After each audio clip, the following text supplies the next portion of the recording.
In this guide, I'm going to show you how to turn on or off safe mode on any Android. This is Aiden from JustPause, and before we get into this guide, make sure to like the video and subscribe to the channel with all notifications on. It really does help with the channel and it lets us know that you want more content like this, so we greatly appreciate it. If at any point throughout this guide you did have any questions, just ask them down in the comment section below and we can help you out further. I'm going to be doing my best to reply to every single comment down there.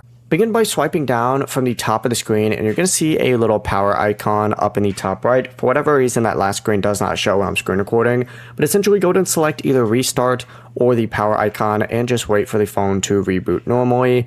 You can also swipe down from the notification panel and then tap the notification that says safe mode is on, and you can go ahead and turn it off from there as well, and then your phone's going to restart.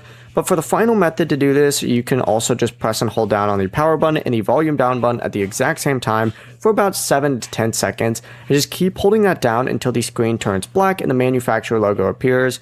Once that phone finishes restarting, safe mode is now going to be turned off. The process is as simple as that. Before you do leave, make sure to like the video and subscribe to the channel with all notifications on. It really does help with the channel and it lets us know that you want more content like this. We'd greatly appreciate it. And if at any point throughout this guide you did have any questions, just ask them down in the comment section below and we can help you out further. I'm going to be doing my best to reply to every single comment down there. Peace.